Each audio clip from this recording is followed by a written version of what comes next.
Hi friends, welcome to the Plane Fun RC channel. I'm your host, Saul, and we're here working on the 75% scale Volksplane as part of the Joe Nall community build.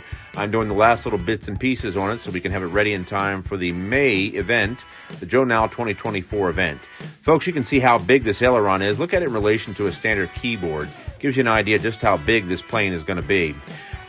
So join me as we go through and begin working on the wing. All right, folks, let's get started.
All right, friends, our 1/16 gussets are in place. Our long one here, our short one's here and here. And now we're going to go ahead and focus on putting on our end piece over here. And the end piece is used to help counterbalance the aileron so that way it zeroes out the weight of the aileron itself. So let's get cutting. All right, friends, as you can see, our counterbalance aileron wingtip is complete and she just looks fantastic. We just need to get this glued onto the end of the aileron and I'll show you what that looks like in just a second. All right, let's get it glued. All right, friends, as you can see, we have our end counterbalance rib in place, and it just looks fantastic, all done. And so that aileron is basically finished. All we need to do is just hinge it, cover it, and put on our control horn, and it's totally done. So we're going to shift our focus to the other aileron. Let's get going. All right, friends, our right aileron is complete and just looks fantastic. Just like the left, we just need to go ahead and hinge it, put on the control horn, and then cover it. And then, of course, add the counterweights. All right, on to the rest of the wing. All right, friends, as we continue our update, we are working now on the wings, and you're looking at the left wing right here, and to my immediate right is the right wing over here. We've had to purchase a separate table because these wings are so huge. And we're going to go ahead and shift our focus to putting in the triangular stock. Now, we're going to go ahead and be putting the triangular stock in all the areas where you see the rib meet the spars here on the front, behind the main spar here, and also in the rear as well, and that'll help provide additional support. So let's get our triangular stock in place. All right, friends, before we start putting in the triangular stock, let's go ahead and fill in these areas here on the end of the I-beams. We ran out of wood when we were creating the I-beams for the wings, so let's go ahead and get them filled in.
All right, friends, as we continue update, we've gone ahead, we've put in our triangular stock here. You can see it in front of the ribs. You can see it back there as well. behind the ribs. Now what the triangular stock does, it just helps provide a little bit better rigidity to the overall structure of the wing itself. Now we're going to shift our focus now to going through and getting these pieces of wood installed in between the ribs. As you can see here, what that does, it does two things. First of all, in the areas where there's going to be wood covering the wing, it gives that wood some additional surface area in which to grab hold of and adhere to. And when we go through and cover the wing with covering, it also gives the covering material some additional surface area with which to grab hold of. So let's go ahead and get our wood pieces placed between the ribs.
All right, friends, we went ahead. We got our filler pieces in between the ribs, and it just looks fantastic. They'll allow us to go ahead and properly adhere the covering and the wood and give the structure a little bit more reinforcement.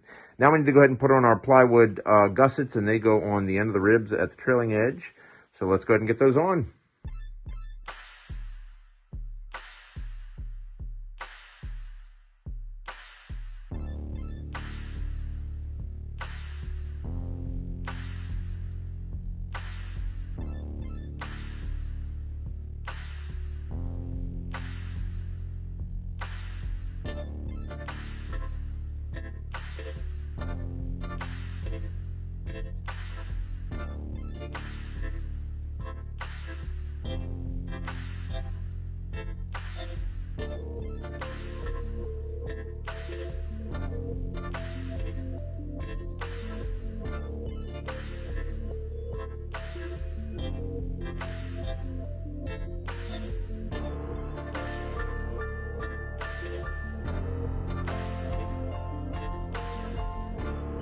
All right, friends, our plywood gussets are cut.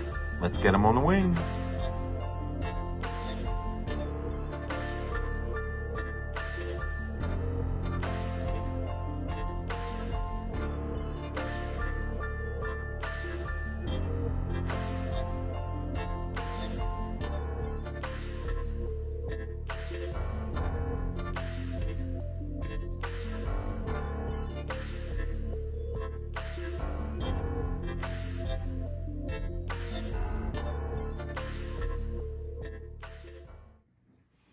All right, friends, our plywood gussets are in place, and they look really nice. They just came out really, really good. Very happy with that. Now, we're going to shift our focus now to the end rib right over here.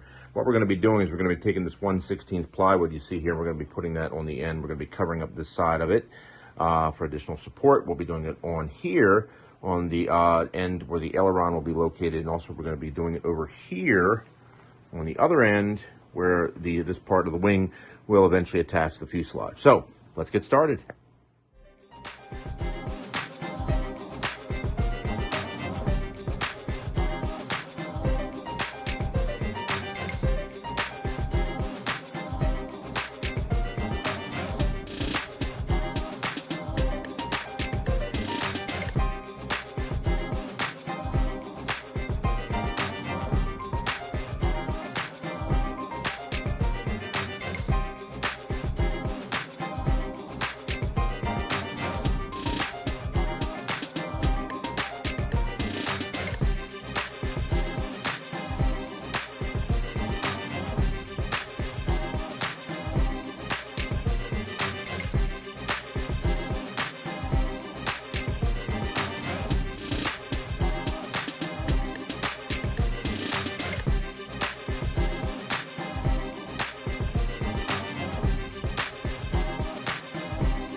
All right, friends, you can see we've gone ahead. We've put our end cap rib here on the side.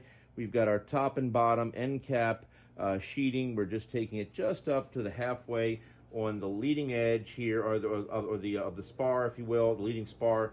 Reason for that was we're going to wind up sheeting the front of the wing, and we need to make sure we've got some wood here for the sheeting to grab hold of, as it's glued here and then on the trailing edge as well. All right, so that wing is done. We're gonna do the same exact thing on the opposite wing, and then we'll move on from there. All right, let's keep going.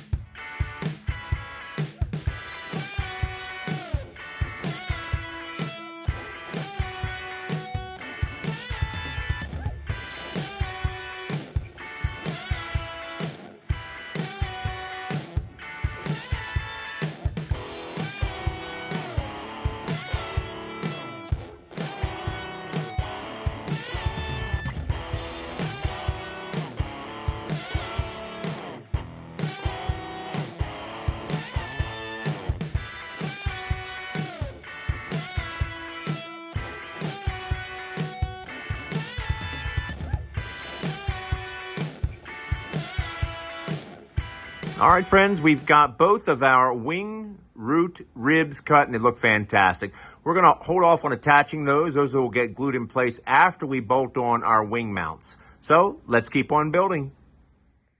All right, friends, as we continue our update, we are going to focus on making the aileron control horn, and that is this piece right in here, and actually attaches to the leading edge of the actual aileron itself. We're going to use the scale control horn, and we're just going to make it out of the simple 1-inch right angle aluminum here, which would be absolutely perfect. So let's go ahead and get started.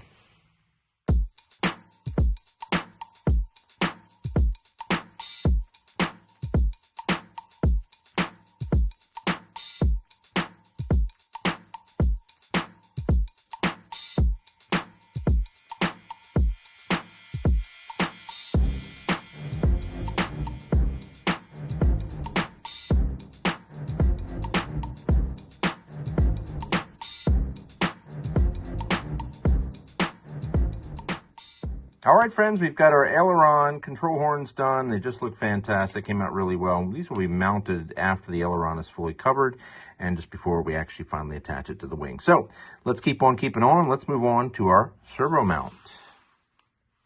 All right, friends, we're going to go ahead and start making our aluminum servo mount for the wing. This particular article is from Fly RC Magazine from July 2004. They had a wonderful article that showed how you can make an aluminum servo mount for mounting your servo on its side or upright. And we had to take the article, blow it up 153% to match the size of the servo. And you can see the servo here that we're going to be using in the wing in relation to the iPhone. So it gives you a pretty good idea just how big that servo is. So let's go ahead, get our pattern cut out and get it on the aluminum and cut it out.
All right, friends, our servo mount is done. It just looks fantastic. Came out really well. Very happy with it.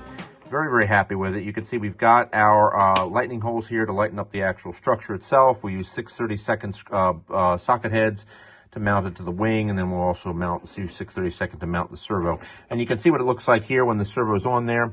And it's just perfect. It really is just a wonderful, wonderful mount. Now, I don't have a way of posting the actual template anywhere. So what I can tell you is that you can get these side mount servos, servo side mounts from Sierra Giant Scale. And I will make sure to put a link and a phone number in the description. And Daryl at Sierra Giant Scale does a lot of custom RC parts, and this is one of them. And he does sell these in a standard size. So they are wonderful, and I'd recommend using them on your next plane. So let's keep on keeping on. We got more to go. All right, friends, what you're looking at here is the wing root mounts. These mounts were actually cut last year when the wing was built, and when I went back and remeasured them, they're just too big. They're basically they're as big as the full size, so that's not going to work on this plane. So we have to go back and recut them. So I just took the pattern, reduced it down to 75%, and went ahead and put a little good old glue stick on there, and then we'll just go ahead and recut these, and then we'll drill the holes, and then we'll get them mounted to the wing root of the wing. So let's get started.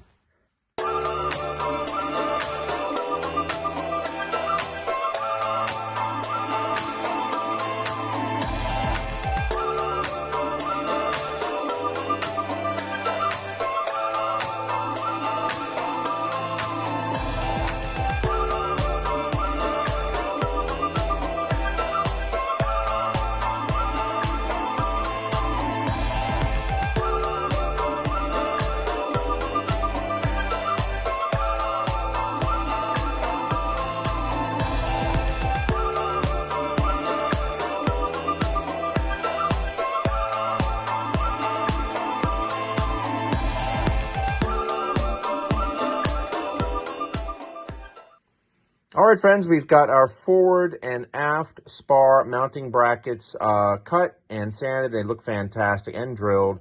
So now it's time to go ahead and get these mounted on the wing. This will be the most critical step of the entire process because these have to mount perfectly straight. Otherwise, it'll throw off the entire wing. So let's get started. All right, friends, you're looking at the root end of the right wing.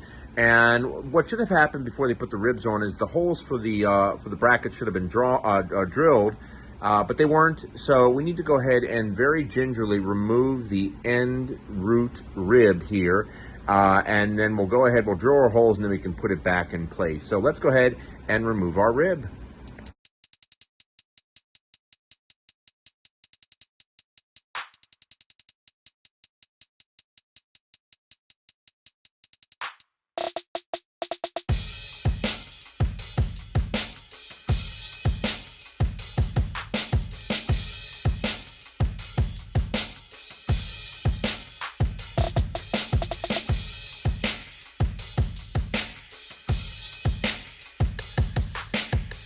All right, friends, you can see we've got our rib off, which is great. That came off very, very easy, and it'll be easy to put back on. So let's go ahead. We're going to take this advantage of these of this open space that you can see there where the spars are located to go ahead and to get our brackets mounted. So let's get started.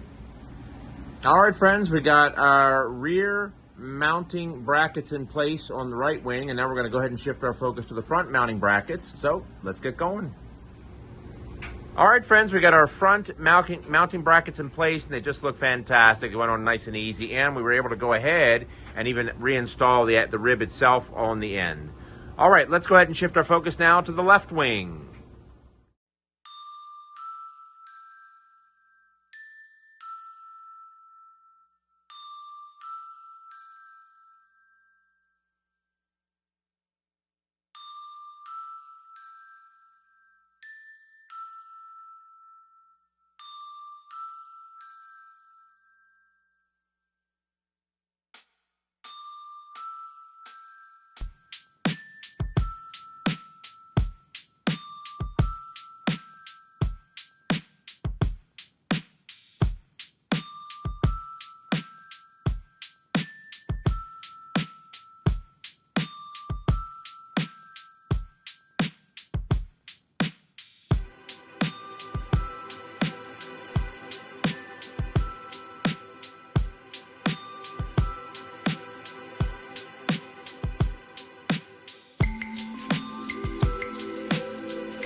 All right, friends, we've got our rear wing mount on our left wing in place, and we also have our front wing mount in place as well, and they both look fantastic. Very happy with the results, and I'm extremely happy this step is done because altogether between making the mounts and getting them on, it's been about almost 3 days worth of work just getting them correct. So that part is done. Now we need to just go ahead and focus on getting our rib back in place, and then we can keep on with the other items. So let's keep on keeping on. All right, friends, now that we have our bracket in place and our end rib is on, we need to get our end cap rib in place. So we've got to go ahead and cut the slots that you see here to allow it to allow these brackets to pass through the end cap rib. So let's get the rib cut.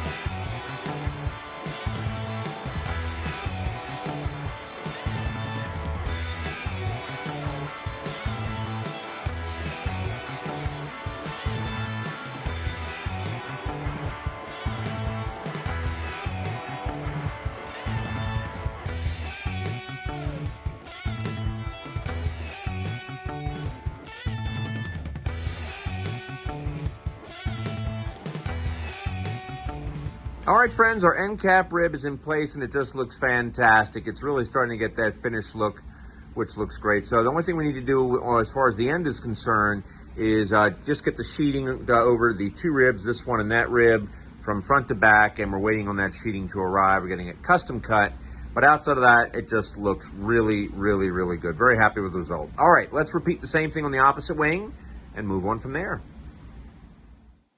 All right, friends, we're at the point now where we need to go ahead and get this 3/4 inch bushing in to the rear spar here. These bushings are going to be used to hold the bolts that are going to hold the struts for the wing itself.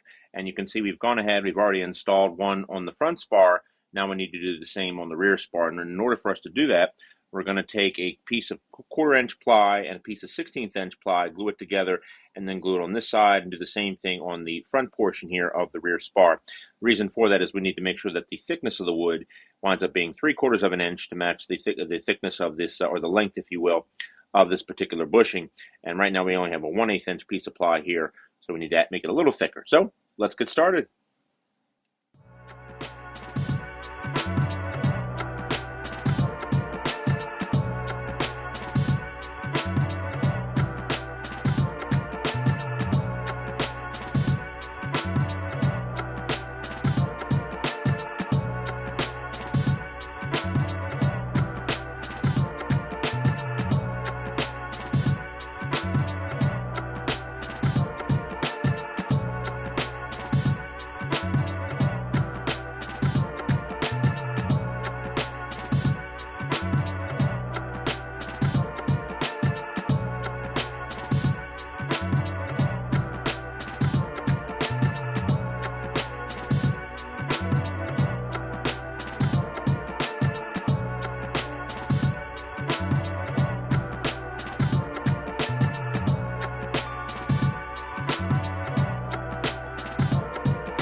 All right, friends, as you can see, our bushing is in place and just looks fantastic. We just need to go ahead and glue those pieces of wood in the bushing itself, but that is done. So we've got all 4 of our bushings in place in both wings, and now we're going to go ahead and move on to the next part. Let's keep on keeping on.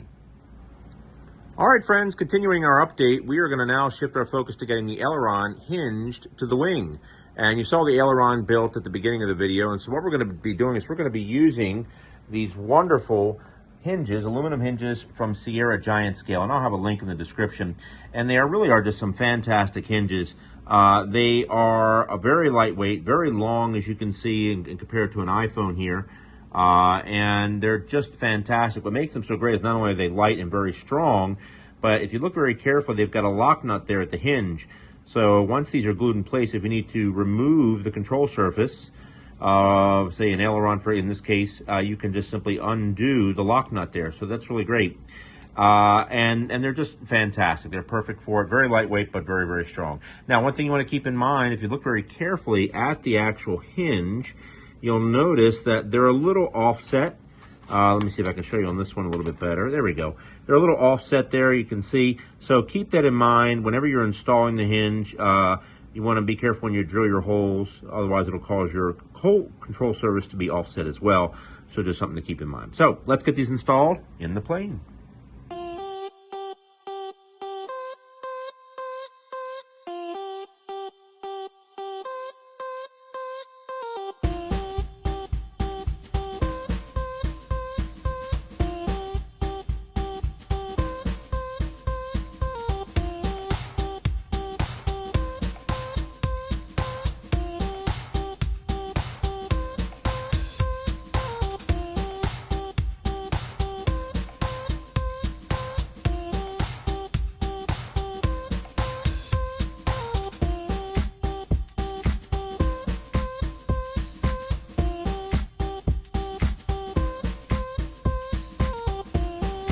All right, friends, as we continue our update, let's talk about what we've got going on here.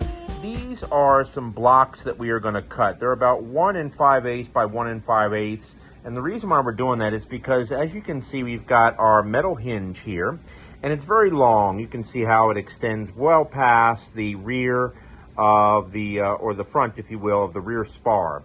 And this spar here at the bottom, this portion is only 1/8 inch plywood. So we need to go ahead and fill in this portion on this side, so that way the aluminum hinge will have something to grab hold of. So what we're going to do is we're going to cut these pieces here individually, 6 pieces, and we're going to wind up going through and gluing them back here, and then we'll drill a hole going this way, and then when it comes time to permanently mount the aileron hinges, then they will pass through this block of wood, and that will then give this hinge something to grab hold of once it's glued in place. So let's start cutting our wood.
All right, friends, we've got our aileron hinged, and it just looks fantastic. Very happy with that. Let's talk about some things that we have here. Right off the bat, you'll notice we've got these little wooden circles here, and the wooden circles help to provide additional spacing between the leading edge of the aileron and the trailing edge of the wing. And the reason for that is you'll notice that the leading edge of the aileron is flat. The trailing edge of the wing is also flat. Now, in most aircraft, the leading edge of the aileron would look like this. You can see how it's curved, and that curvature that you see right here, that would give the aileron the ability to move more, because the edge of the aileron here would not be hitting the edge of the trailing edge. But in the Volksplane, that's not how it's built. Both are flat. So therefore, to provide additional spacing so that you get the most movement of the aileron possible, you have to use these little wood circles, or some folks will use washers, to separate the distance, or increase the distance, if you will, between the leading edge of the aileron and the trailing edge of the wing. Now, this is a little short. It should be 1¼ inches, so we're probably going to have to add one more wood circle to bring this out just a little further. But outside of that, it looks really good. Very happy with it. Very, very happy. So we will permanently install those hinges once the wing is completely finished and it's covered. And then after that, we'll be good to go. All right, let's keep our build going.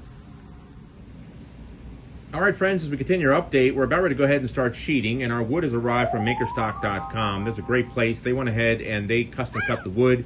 We needed custom lengths and custom widths for this particular wing. We're going to go ahead and start off with sheeting the bottom root portion, which you see right here. Now, we're using one of the plywoods that they sell is a Finnish brand flexible plywood, and you can see just how flexible this stuff is. It's incredibly flexible. It'll actually bend up to a diameter of 4 inches, which is really something. And that's really important because when I do go and sheet the top portion, you can see the curvature there of the rib itself. And that is going to be particularly important for the flexible wood, because we want good surface contact on all the wood, especially the leading edge. The leading edge, as you can see, is very curved, and so that's something that is definitely going to need that flexible plywood. So let's go ahead and get our sheeting in place.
All right, friends, you can see we've got our right wing root sheeted, and it just looks fantastic. Very happy with it.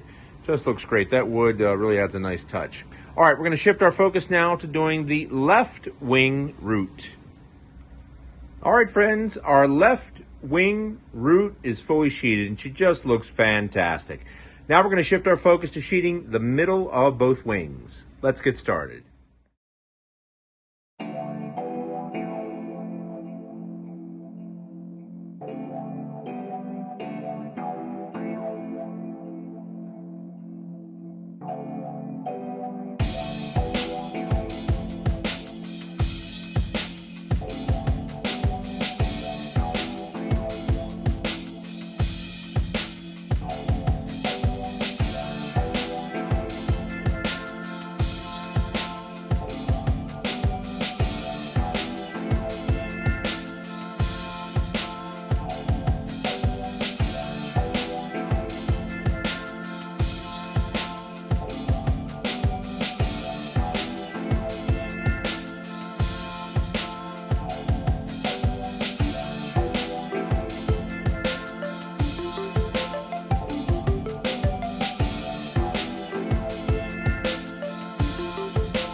friends, we've gone ahead, we've sheeted our top center section of the wing. We're going to go ahead and do the same thing on the opposite wing, and then we're going to shift our focus to sheeting the leading edge. So let's keep on keeping on.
All right, friends, our leading edge sheeting is in place, and it just looks fantastic.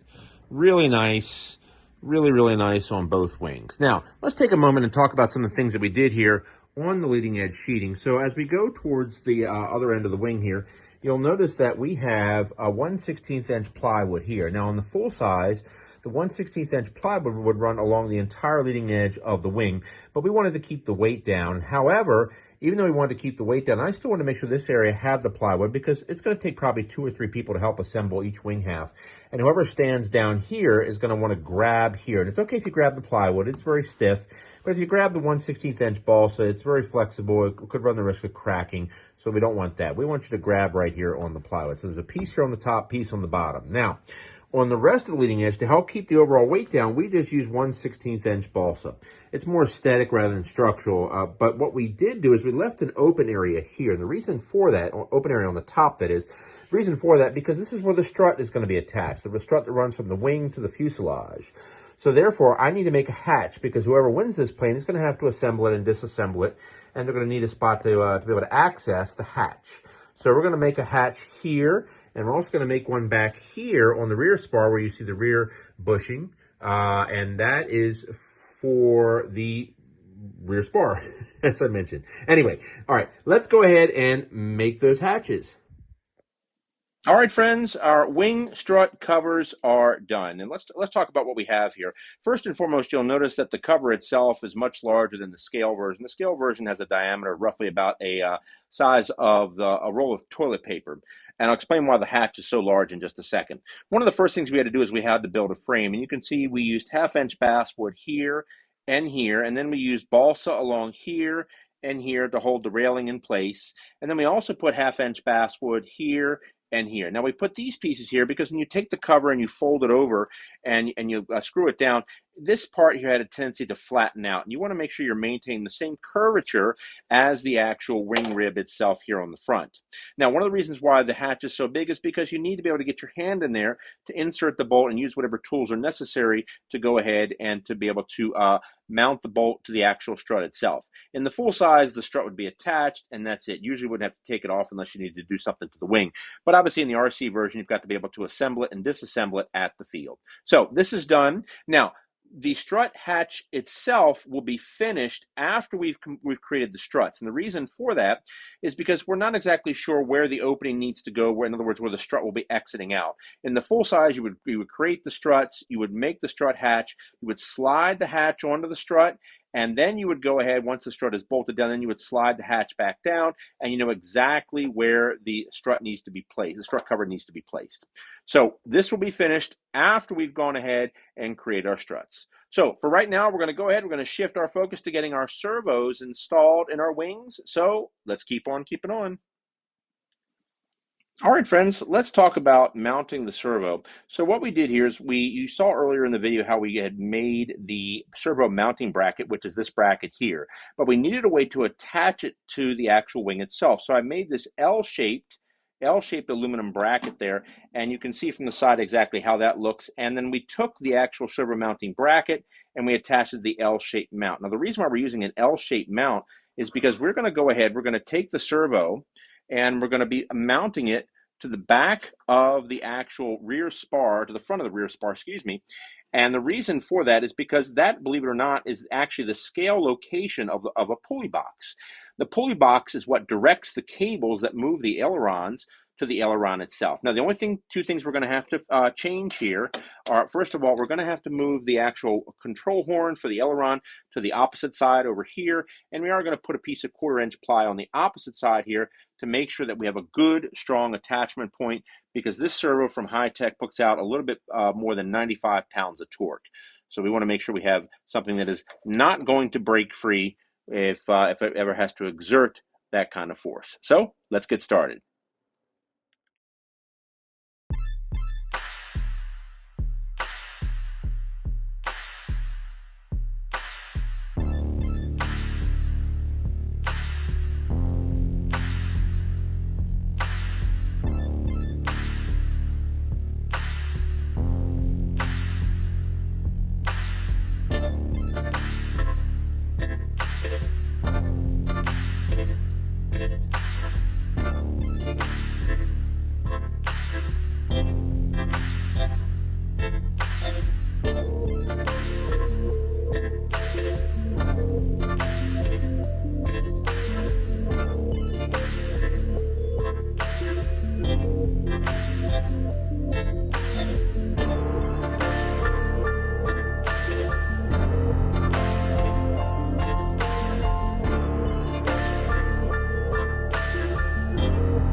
All right, friends, we've made some real progress here. We've got our first aileron servo connected, and you can see the aileron moves very nicely.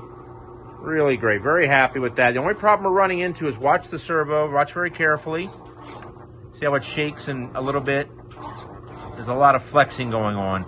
So we're gonna fix that. We're gonna go ahead and run a piece of wood from one rib bay to the other rib bay, and we're gonna wind up attaching it to our mount here on the bottom. So let's go ahead and get that done. All right, friends, we went ahead and we put in a couple supporting pieces here between the rib bays. We went ahead and we used some basswood. Now we're going to go ahead and mount our servo mounting bracket to the basswood, and let's see how that works to eliminate the wiggle. All right, friends, we've got our servo bolted down to our new cross piece, supporting piece there, that basswood, and you can see the servo wiggles far less than what it did before. And it's great. All right, so that's done, folks. That's pretty much it as far as the build goes for the wing. We're going to go ahead and shift our focus now to going through, getting the wing covered, and we'll put that up in a separate video. So, folks, thanks for watching, and stay tuned. Don't forget, folks, you can win this plane. Make sure to attend Joe Nall 2024. All right, friends, more to come.